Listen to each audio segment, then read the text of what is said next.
Hi, welcome to Entre Nosotros on the 3-time Emmy-nominated educational channel of Community College Philadelphia. I'm your host, Gilberto Gonzalez, and today my guests are Kelly Matos and Taiwan Martinez from the Pennsylvania Human Relations Commission.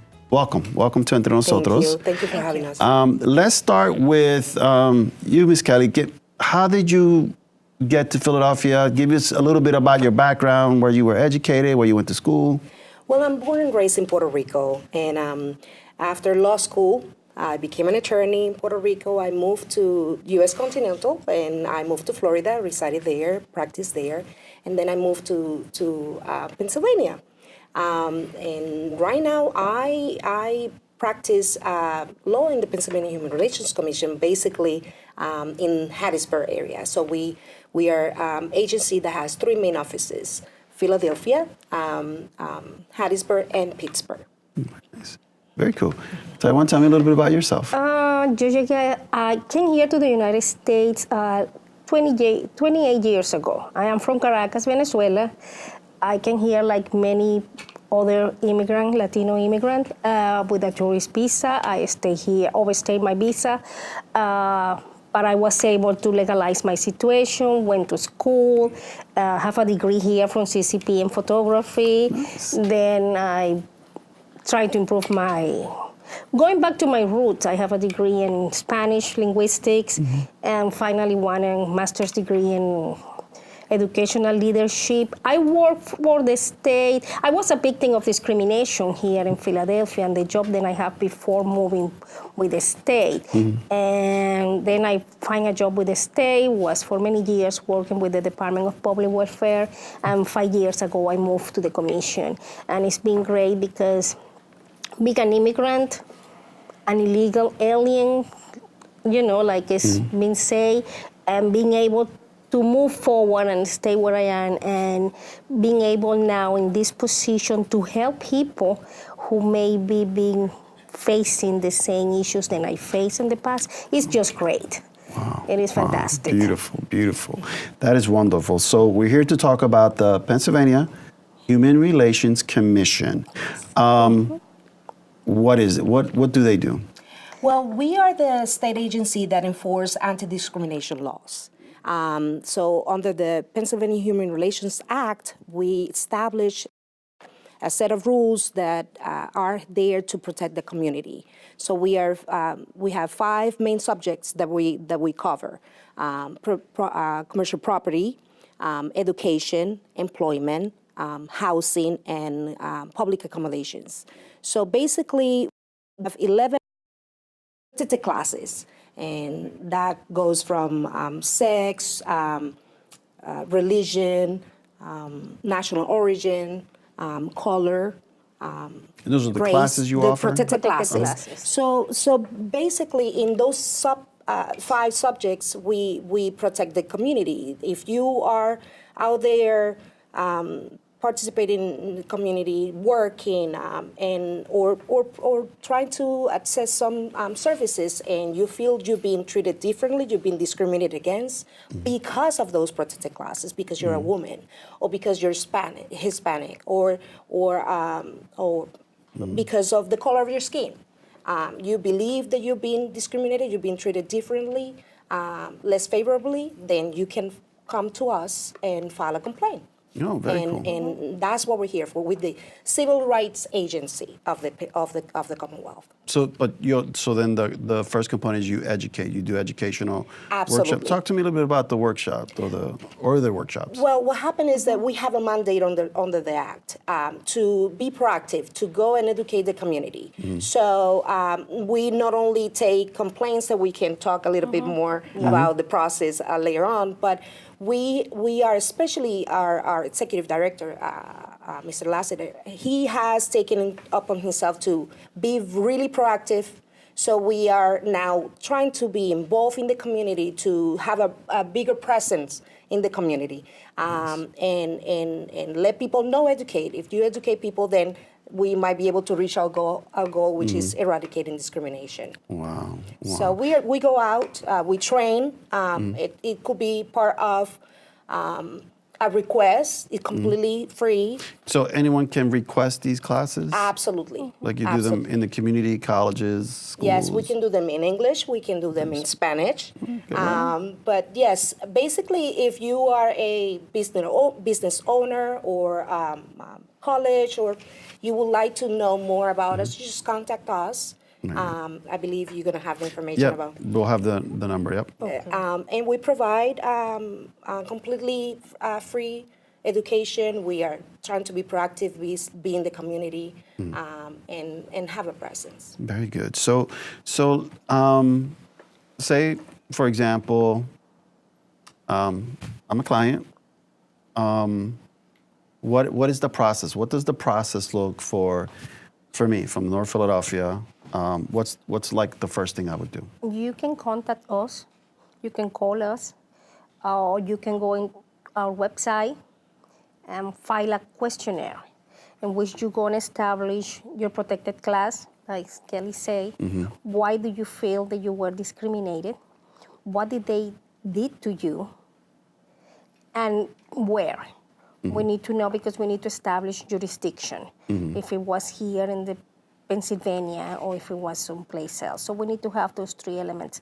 You contact us, complete the questionnaire, you're gonna have an interview. Someone for the intake department will interview you and to get more facts because we're trying to base the complaints on facts. You have to come up with your allegations, exactly what happened, examples.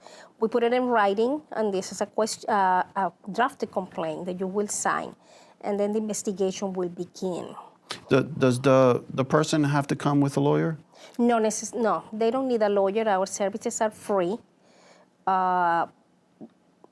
Some people decided to have a support system and they decided to bring a lawyer on their own, but they don't need to have a lawyer for us to fight against discrimination. That is a very important question. Yeah. Because we want the community to know that we are here to support the community, to fight discrimination. It's completely accessible. No, you do not need a penny.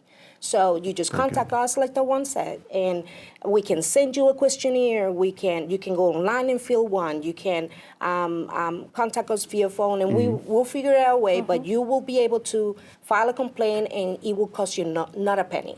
Oh, that's great. So everybody has access to it. That is really good. So once you fill out the application, and you mentioned this a little bit,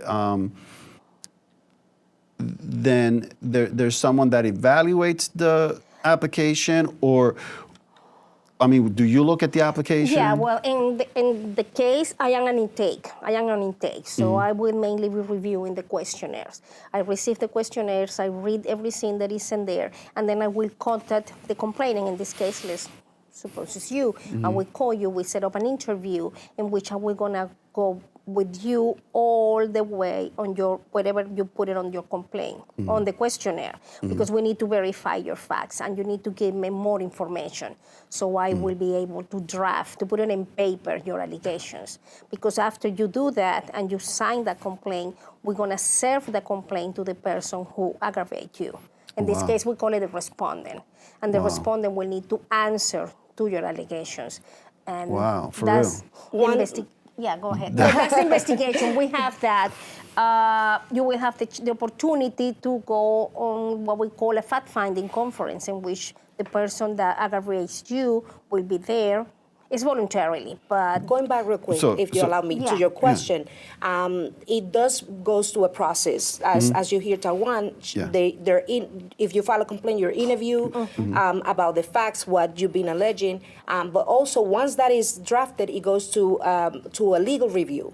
Because we have jurisdictional limitations. Let's say you come and say, I went to a place of business inquiring for some services, and they didn't give me, the application I was requesting. What you think is that, it's because I was smelly. I'm so sorry, but we don't cover that. You see? Okay. So it does go to a review. It goes to a review. If you to that question, you said, I believe it's because I'm Spanish, or it's because I'm a woman. They're all males there. They didn't want to give me the application because I'm a woman. Then we're in business. So now you said something that scared me a little bit, and that is that when you go through once you write that document down, right? Like, what is the discrimination? You send that paper to the person you're accusing? No, not at all. No. Okay. This is what, go ahead, this is what we do. And in TAPE, we establish jurisdiction. Part of the establishing jurisdiction, because sometimes the complaint don't get drafted. If the person is, like Kelly say, is not under a protected class, then it's not, we cannot do anything. Because we don't have jurisdiction. But let's say there is jurisdiction, all the elements are met. We draft the complaint, and you will need to sign the complaint to make it official. Right. When it is official and has been reviewed and authorized by legal, you're going to get a copy of your complaint, and the person who did wrong to you also going to get a copy because they need to answer the allegations that you've been making. We serve a complaint. Wow. So you serve the complaint. Yes, the complaint is served. Oh my. So now I'm going to jump around here a little bit because that scares me. Because what if you file a complaint and the person gets the complaint, and then they fire you? Oh, that That's happens. You're retaliation. protected again. Also, You will be protected, that is illegal. You will be protected. Absolutely, because you participated in what is called protected activity, meaning you complain about discrimination. So any employer, if they take a negative action against you, that is what is called retaliation. So what can you do? You go ahead and we file another complaint. Oh my God. Absolutely. So what if if you say, well, you give the paper to the boss now, and he says, yeah, I'm going to make your life hard. I'm going to make your life. For a moment. You don't do that. I don't do that. Is the Pennsylvania Human Relations Commission who is doing the suing. So we serve the complaint on the respondent. So you just I don't want anybody to worry. You're right, exactly.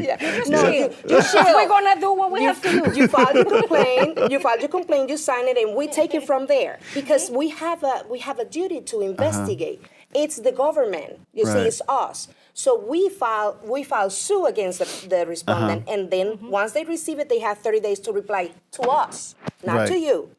We are investigating. We have a mandate as the Commonwealth to eradicate discrimination. Therefore, if there's an allegation, we serve that, and then the respondent has to comply to us. So the commission really stands behind the person. I mean, whether the person whether there may be discrimination or no discrimination, you stand with the person. We're neutral at that point. Yeah. Let's say you file a complaint and follow that process, and we go to the process of investigation. Taiwan can give you details. And then at the end of that process, we make a determination. If we believe there's no probable cause, then that's the end of it. We send findings to the parties and close the case. But if we determine that, in fact, there's more likely that discrimination occurred than it didn't, then we take a position of prosecutor. That's what I do. Okay. That's what I do. So we actually take and determine. I determine there's probable cause in this case. So we're going to move ahead, and then we said, oh, you shouldn't have done that. Okay. So the comment is that the commission has your back, basically, right? I mean, like, if you get fired because you filed, then the commission still has your you're back. protected. Then You're protected. your protected class is retaliation. You file a complaint because, let's say, it was harassment. They were mistreating you. The complaint was served, and now your boss or your employer say, well, because you filed the complaint with the commission, now we're going to fire you. We don't want you here anymore. Yeah, exactly. Or we're going to make your life miserable. Right. Then you contact us again, and you tell us, listen, because I filed this complaint now, they're going to fire me, or they're going to make my life miserable, or they're giving me a discipline. That's retaliation, and you have another complaint. Wow. Just for, I don't know if you can say this, but has that ever happened? Yes. Oh, absolutely. Really? Yes, it does. Absolutely. Wow. Retaliation and disability are our biggest areas of cases in the commission. Think about it for a moment. It's kind of human nature. You know, some You believe somebody did something to you, you try to get back at them, right? So, however, when what that person actually you think he did is participating in what is called protected activity by this saying, you should not treat me this way because I'm Spanish. You should not treat me this way because I'm African American. So then it becomes protected activity. And if you get negative action as a result of you providing that complaint, absolutely you're protected. So in reality, right, if you do feel you're discriminated, especially like Latinos, women, LGBTQ, it might be hard to file, but you should file, right? Because hard in the sense that you're afraid, right? You should not be afraid, right? No, Because you guys are there Absolutely. to protect and to do the best job possible. Absolutely. Like my mom used to say, Yeah. don't complain if you don't complain. You know what I mean? You have to have to voice your concerns. You have to speak up. You have to stand up for yourself. And you're not going to do it alone. That's what the Human Relations Commission is there. If you believe you have been treated different because of your race, because of any of our 11 protected classes, you should speak up. You should file a complaint. Absolutely. And this is important also that people in the Latino community or immigrants, that they should keep it in mind. Not because you don't have documents. Not because you are, some people say that you're illegal, like nobody's illegal. You're a human being with no documents in the United States. We do not report that to INS, immigration. It's totally confidential. It's not gonna be any action leading for them to be deported from the United States or prosecuted because of the legal status. That's confidential. They should be free to contact us and complain. And we don't ask about that. Just please say that one more time, because, Philadelphia has a large community that is undocumented. And I don't like saying immigrant. To be honest, I don't like saying the word immigrant, because to me, it just bothers me for some reason. I don't know if I'm wrong or right, but it'll just, it's like, but I like, it's undocumented folks. Undocumented, yeah. And everything you just said is just so important for that community. If you could just say that one more time. Sure, absolutely. If somebody, whoever is listening to us right now, and you feel that you have been discriminated because of your national origin, your race, your color, because you have kids in the case of housing and they don't want to rent it to you because you have a whole bunch of kids, and you do not have documents, that's not a reason not to contact us and file a complaint. We do not have a mandate. We do not contact INS. We're not going to call immigration although Gilberto doesn't like the word, but we're not going to call immigration to report on you. No, we're just here to fight for discrimination, and we abide with the Pennsylvania Human Relations Act. Thank you so much. Thank you for that. So just again with the process, so now you have a complaint, you filed it, the person that is guilty or supposedly guilty they responded to you and said, look at the two scenarios, right? He responded and said, yeah, I'm guilty, I'm sorry. What does the commission do? Well, if there's an admission, and let me clarify a little bit, because we do have a dual role. When we investigate, we're neutral. So we don't call the respondent a guilty at that point. All right. Some might look like, but we still investigate. And once we finish that process of investigating, we make a determination that, in fact, the person looks to us that is guilty. Then what happens is twofold. First, we try to do what is called conciliation. Under the Act, we have a mandate to try to resolve the issues It's like a marriage. at all levels. It's like a marriage. You do conciliation. We sit down to try to resolve it. That's what it means. Okay. Like we try to reach an agreement. Mediation. Yes. Exactly. Well, mediation goes in the first part of the process, and conciliation. So what we try to resolve to be an agent of getting together and trying to find. It could go from the person getting their job back, or or the respondent just receiving training. So this doesn't happen again. Right. Or eliminating something in the employee's record, depending on what happened, a suspension or the like. So that's what happened at the point. Does anybody ever say they're guilty? Oh, absolutely. Really? Yeah. Yeah, Really? because Wow. many businesses, many people sometimes do things not thinking that is incorrect by not knowing, and it's not a justification, but it's reality. Sometimes employers, for example, is our biggest area. Do not believe they could do certain things, or they fall in under our jurisdiction. So yes, we do have